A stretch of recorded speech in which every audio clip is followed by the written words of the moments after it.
Sometimes it takes more than just an action figure to sell an action figure. Yeah, you like action figures, but you buy a lot of action figures. Sometimes you want something to sweeten the deal, make it easier for you to choose how to spend your hard-earned money. Does it glow in the dark? Does it make sounds? Does it have an accessory or a whole bunch of accessories? What else am I getting here?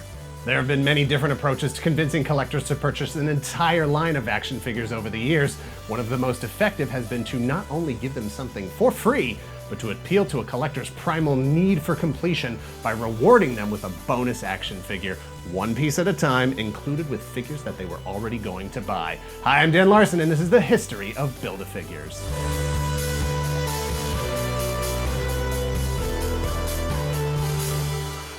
From the department of things I don't have to tell you, collecting is all about getting all the associated things together in one place. All the robots, all the ships, all the figures from a particular movie or show, anything with a jetpack, or like, I don't know, nearly 500 samples of the exact same figure. Every collector has their collection that they build their way within their budget, and none of it is wrong. That said, the action figure manufacturers would like it very much if you would consider buying everything that they produce, all the time, every day, nothing personal, it's just business. It's business time.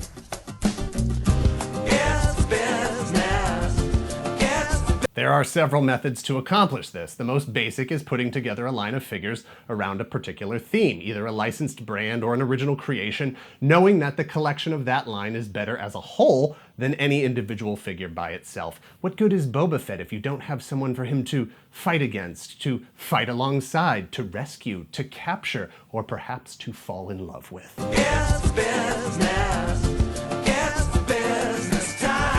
Team building is the most essential mechanism to entice collectors to buy more than one piece from a line.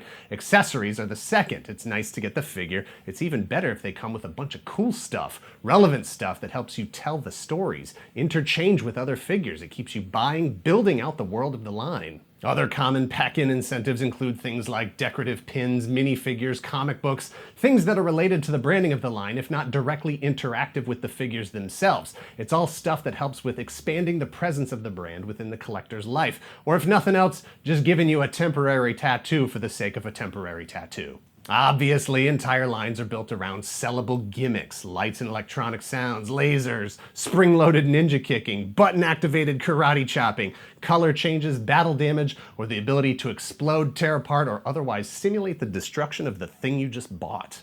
But where things really start to get incentivized is with modularity. The ability to mix and match parts between figures means your creative options, the customization, increases with every purchase.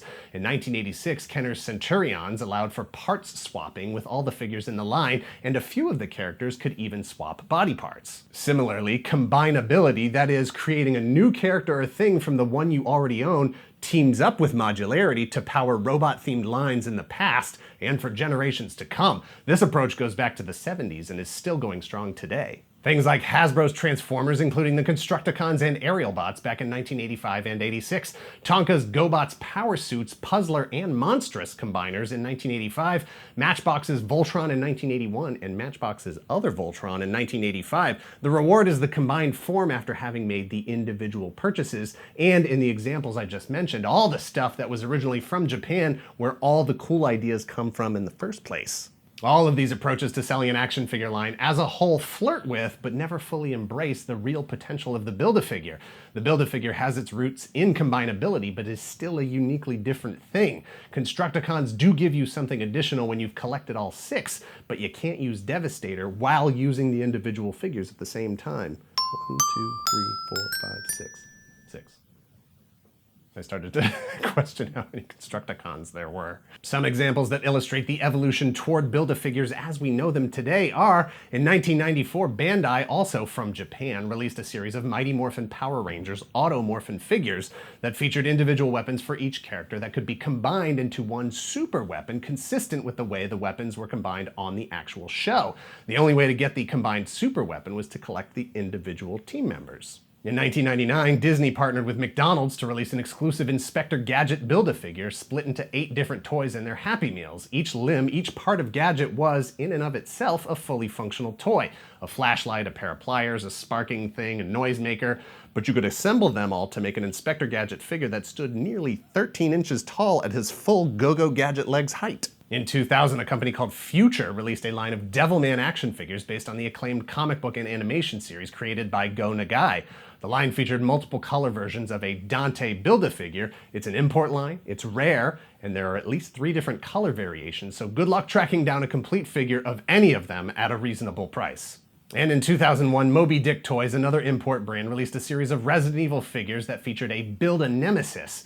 Throughout the game Resident Evil 3, or Biohazard 3 in Japan, the Nemesis character evolves each time he is defeated by the player. By the end of the game, he is a sprawling mass of organic bits and tentacles and eyeballs and stuff that couldn't be produced or scaled properly with the other figures in a single package at a reasonable price. Exactly the type of figure that is ideally suited to be broken up into pieces and sold as an incentive for the rest of the line.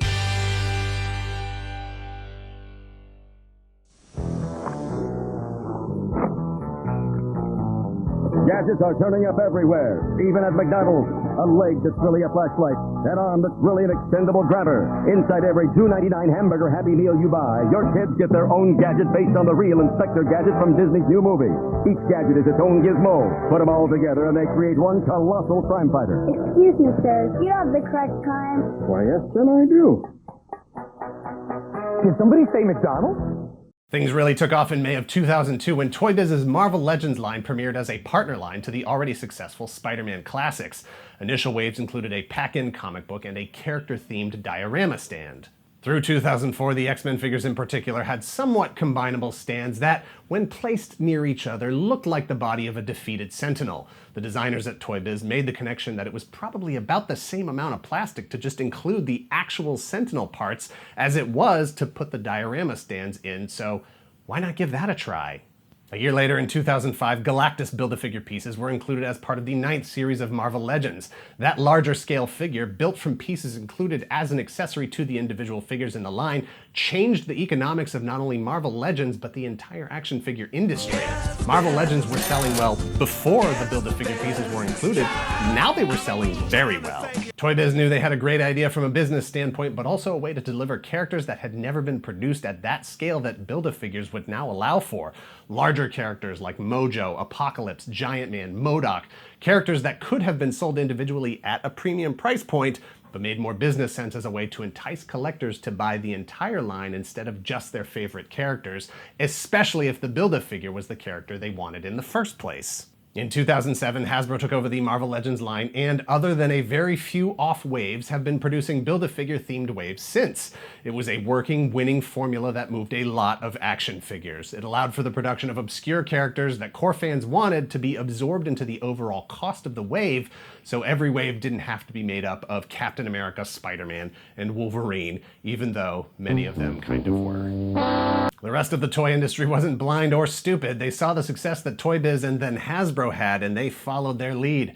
Mattel included Collect and Connect figures as part of their DC Universe Classics line from 2008 to 2012, and added Build-A-Figures to their WWE Wrestling line. In 2008, Hasbro broke up the Weather Dominator and the Mass Device to help sell G.I. Joe 25th Anniversary DVD and multi-figure packs. Hasbro's Star Wars has included Build-A-Droid parts. In 2016, Diamond Select released a 15-piece Build-A-Rooftop diorama as part of their Ghostbusters line. Even Funko's line of Dark Crystal action figures came with Build-A-Dark Crystal pieces because the Build-A-Whatever sales strategy works very well. Build-A-Figures are a natural evolution in the way toy companies sell action figures from a line-wide perspective as opposed to an individual perspective. They've become a standard, expected part of most action figure purchases. They've allowed for the production of characters that otherwise would never have been produced. And while it has helped companies all over the industry in the last 2 decades, most of that success is due to the success of the Marvel brands and Hasbro seeing the value of the idea and incorporating it as part of their overall identity. Thanks for watching. Please hit like, hit subscribe if you're not already a subscriber. Thank you very much to those of you who already are.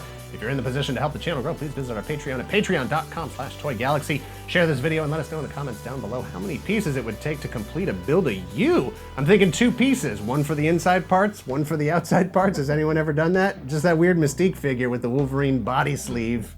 Now I wish I'd mentioned that in the video as a type of Build-A-Figure. The old in and out. Cut.